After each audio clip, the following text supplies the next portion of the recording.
आज हमारे पूरे सिरसा ज़िला की टीम, हमारे जो सिरसा ज़िला के ज़िला टीम के पदाधिकारी, प्रदेश के पदाधिकारी, हमारे बहुत ही सीनियर वरिष्ठ साथी आज यहाँ इस कार्यक्रम में आने वाले लोकसभा चुनाव को लेकर जो हमने आगे की संरचना करनी है, आगे की हमने गतिविधियां करनी हैं, आगे हमने कैसे कार्य को करना है, इसी निमित्त आज बहुत महत्वपूर्ण बैठक रखी गई जिसमें हमारे सभी गणमान्य व्यक्ति मौजूद रहे। क्योंकि लोकसभा इलेक्शन का आगाज़ हो चुका है।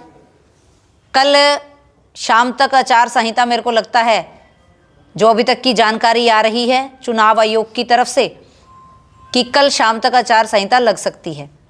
और भारतीय जनता पार्टी के कैंडिडेट के रूप में डॉक्टर अशोक तंवर जी को हमारा यहाँ का चुनावी प्रत्याशी बनाकर भेजा गया है। हम पूरी भारतीय जनता पार्टी के सिपाही इसी तैयारी में हैं कि हमारे प्रत्याशी का हम भव्य स्वागत करते हुए इस चुनाव का आगाज़ करेंगे। और निरंतरता से, जैसे कि पहले से ही भारतीय जनता पार्टी आप देख रहे हैं कि लगातार अन्य माध्यमों से, हमारे मोर्चों के माध्यम से, हमारी मेन बॉडी की तरफ से अलग अलग कार्यक्रमों का आयोजन किया जा रहा है। जिसमें पिछले ही दिनों ने आपने देखा होगा कि गांव चलो अभियान हमारा जो रहा, उसमें हमारे जो कार्यकर्ता हैं वो गांव में हर एक घर तक पहुँचे, हर एक व्यक्ति तक पहुँचे। इसी तरह से ही हमारे जितने भी मोर्चे हैं, महिला मोर्चा के माध्यम से हम लोग ने मोदी मैराथन दौड़ की, महिलाओं के अलग अलग विधानसभा वाइज बड़े सम्मेलन हुए जिनको आप सबों ने बखूबी देखा कि कितनी अच्छी संख्या के अंदर ये कार्यक्रमों का आयोजन हुआ। भारतीय जनता पार्टी का हर एक कार्यकर्ता बहुत उत्साह के अंदर है, बहुत हर्ष के साथ वो इसी दिन का इंतज़ार करता है कि कब हमारे चुनाव का आगाज़ होगा, कब हमारा कैंडिडेट की घोषणा होगी और कब हम एक बारात के रूप में हमारे दूल्हे का स्वागत करें। और बारात के रूप में हम लोग बारात चढ़ने का पूरा इंतज़ार कर रहे हैं।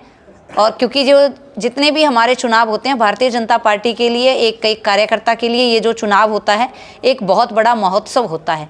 उसी महोत्सव के रूप में हम इस लोकसभा चुनाव को ले रहे हैं।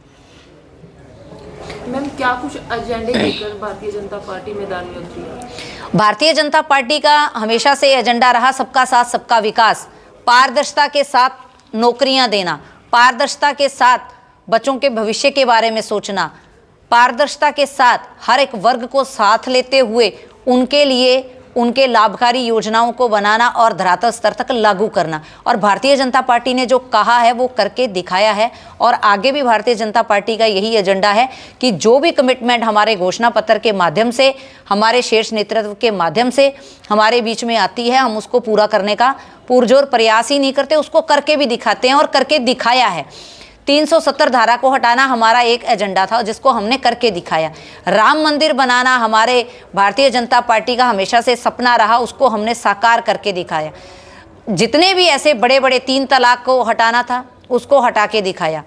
और आगे भी जो हमारे भारत देश के हित के कार्य होंगे उसके लिए भारतीय जनता पार्टी वचनबद्ध है और अपने वचनबद्धता के साथ इस काम में लगी है कि कैसे हमने भारत को एकजुट, जो हमारे किसी न किसी रूप से राजनीतिक पार्टियों ने अपने व्यक्तिगत लालच के कारण हमारे अखंड भारत को खंड कर दिया था, हमारे कश्मीर के आधे हिस्से को हमसे छीन लिया गया था, कैसे हम उसको एक करें, कैसे हम जो चीन ने हमारा आधा हिस्सा हथियार रखा है उसको हमने वापस कैसे लें, कैसे हम पीओके के ऊपर हमारा भारतीय जनता पार्टी का जो कार्यकर्ता है इन सपनों को साकार करने के लिए दिन रात लगा हुआ है, हमारा शीर्ष नेतृत्व लगा हुआ है। और कल का जो कार्यक्रम है हमारे लिए बड़ा विशेष कार्यक्रम है।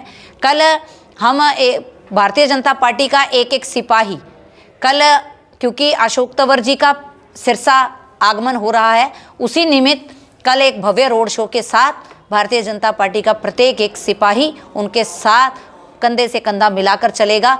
और इसी उत्सव को, क्योंकि होली हमारे बहुत नज़दीक है, तो कल भारतीय जनता पार्टी के हमारे लोकसभा के कार्यालय के अंदर भव्य फूलों की होली का आयोजन किया गया है, जिसको हम सभी भारतीय जनता पार्टी का एक एक सिपाही उस होली को उत्सव के रूप में मनाते हुए और हमारे लोकसभा चुनाव का जो आगाज़ हो गया है उस डबल उत्साह के साथ डबल त्यौहार की तैयारी के अंदर है। एक बार फिर से सिरसा लोकसभा की अगर बात की जाए, कमल खिलेगा? ये तो विपक्ष का भी कहना है कि आएगा तो मोदी ही। और जहां भारतीय जनता पार्टी की बात है, भारतीय जनता पार्टी ने, अगर हम बात करें पर्टिकुलर सिर्फ सिरसा की, सिरसा के अंदर आज से 1.5 महीना पहले लोकसभा चुनाव का कार्यालय खोल दिया गया था और इसी निमित्त हमारी पांचों की पांचों विधानसभा और हमारी 4 फतेहाबाद की विधानसभा यानी 9 विधानसभा के अंदर हमारे विधानसभा के कार्यालय खुल चुके हैं। हमारी लोकसभा की चुनाव प्रबंधन कमेटी कोर ग्रुप गठित हो चुका है। हमारी 5 विधानसभा की प्रबंधन समितियां बन चुकी हैं। हमारे पन्ना प्रमुख बन चुके हैं। हम पूरी तरह से तैयार हैं। और उसी तरफ अगर हम बात करें तो विपक्ष का तो अभी तक ये भी नहीं पता कि वो कैंडिडेट किसको बनाना चाहते हैं, क्योंकि आपने भी देखा होगा पिछले चुनाव में पिछले दिनों ही प्रेस कॉन्फ्रेंस के माध्यम से उनके बड़े दिग्गज नेताओं ने ये कहा कि वो लोकसभा नहीं लड़ना चाहते, क्योंकि उनको पता है कि आएगा तो मोदी ही। तो क्यों बेचारे अपनी फजीयत कराएं, क्यों बेचारे अपनी जमानत जब्त कराएं। तो इसीलिए अभी तक उनको ये भी नहीं पता कि यहाँ आना कौन है और हमारी पूरी तैयारी है। अशोक तंवर जी का कुछ थोड़ा सा विरोध चल रहा है, उसका बारे में क्या कहिएगा? मेरे को तो विरोध कहीं नजर नहीं आता। आप घुमा के नजर देखिए, जिले की सारी टीम उनके साथ बैठी है, प्रदेश की टीम, जिला की टीम, हमारे मंडलों के अध्यक्ष, मंडलों के प्रभारी, मंडलों के पालक, हमारा बूथ का अध्यक्ष, हमारा पन्ना का प्रमुख, भारतीय जनता पार्टी का एक एक सिपाही भारतीय जनता पार्टी के कमल के निशान के साथ है।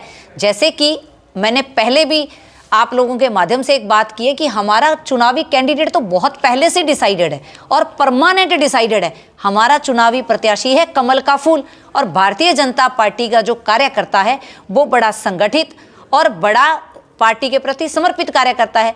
व्यक्ति विशेष के कैंडिडेट किसको बनाना चाहते हैं, क्योंकि आपने भी देखा होगा पिछले चुनाव में पिछले दिनों ही प्रेस कॉन्फ्रेंस के माध्यम से उनके बड़े दिग्गज नेताओं ने ये कहा कि वो लोकसभा नहीं लड़ना चाहते, क्योंकि उनको पता है कि आएगा तो मोदी ही। तो क्यों बेचारे अपनी फजीयत कराएं, क्यों बेचारे अपनी जमानत जब्त कराएं। तो इसीलिए अभी तक उनको ये भी नहीं पता कि यहाँ आना कौन है और हमारी पूरी तैयारी है। अशोक तंवर जी का कुछ थोड़ा सा विरोध चल रहा है, उसका बारे में क्या कहिएगा? मेरे को तो विरोध कहीं नजर नहीं आता। आप घुमा के नजर देखिए, जिले की सारी टीम उनके साथ बैठी है, प्रदेश की टीम, जिला की टीम, हमारे मंडलों के अध्यक्ष, मंडलों के प्रभारी, मंडलों के पालक, हमारा बूथ का अध्यक्ष, हमारा पन्ना का प्रमुख, भारतीय जनता पार्टी का एक एक सिपाही भारतीय जनता पार्टी के कमल के निशान के साथ है। जैसे कि मैंने पहले भी आप लोगों के माध्यम से एक बात की है कि हमारा चुनावी कैंडिडेट तो बहुत पहले से डिसाइडेड है और परमानेंट डिसाइडेड है। हमारा चुनावी प्रत्याशी है कमल का फूल। और भारतीय जनता पार्टी का जो कार्यकर्ता है वो बड़ा संगठित और बड़ा पार्टी के प्रति समर्पित कार्यकर्ता है। व्यक्ति विशेष के रूप में जो मर्जी आ जाए उससे हमें किसी को कोई फर्क नहीं पड़ता। हमने वोट मांगने तो बहुत पहले शुरू कर दिए थे, जब तक व्यक्ति विशेष के रूप में हमारे सामने कोई चेहरा ही नहीं आया था। इसीलिए भारतीय जनता पार्टी का जो कार्यकर्ता है वो कभी कमल के फूल का विरोध नहीं करता। जो काफी टाइम से तैयारी कर रहे थे, तो कहीं ना कहीं वो मायूस तो नहीं होंगे अशोक तंवर से? देखिए, जिस दिन उनको टिकट मिली थी उस दिन उस लाइन में पहले बहुत लोग थे, लेकिन जिस दिन एक व्यक्ति विशेष को हमारे प्रत्याशी के रूप में उतार दिया गया, बाद में सारे के सारे जो टिकटार्थी होते हैं उनके साथ बड़ी खुशी से लगते हैं। और ऐसे ही अब की बार है, टिकट देना व्यक्ति विशेष के रूप में किस प्रत्याशी को उतारना, ये शीर्ष नेतृत्व का डिसीजन होता है। और हम सब भारतीय जनता पार्टी के बड़े ही संगठित कार्यकर्ता हैं और बड़े ही अनुशासन में रहने वाले कार्यकर्ता हैं। व्यक्ति जो भी आया है, हमने तो वोट कमल के फूल के लिए मांगना है। गठबंधन सरकार की बात की जाए, बड़े बड़े वायदे किए जाते थे, दावे किए जाते थे कि ये गठबंधन नहीं टूटेगा, परंतु एक पल भर की अगर बात की जाए, पल भर में ही गठबंधन है चकनाचूर हो गया। मुझे लगता है आपके सवाल में आपका जवाब भी है। ये गिंडी गठबंधन था, जो बेचारे गिंडी को आप अगर धरातल पे अगर रखने का प्रयास करें और हल्की सी उसमें स्लैश दे दी जाए तो मेरे को लगता है गिंडी कभी ठहर नहीं पाती। तो इनका आपस में ही इतने मतभेद हैं, जब इतने मतभेद हैं, खट्टा और मीठा ये कभी आपस में मिलके मिक्स मीठा नहीं बन सकते। तो इनका आपस में अभी तक, वो कहता है मेरे को प्रधानमंत्री बनना है, वो कहता है मेरे को प्रधानमंत्री बनना है, सबका अपने अपने प्रधानमंत्री की होड़ लगी हुई है। तो इनको यही नहीं पता इनको करना क्या है। वहीं भारतीय जनता पार्टी का कमल का निशान हमेशा से एक फिक्स सिद्धांत के साथ चलते हैं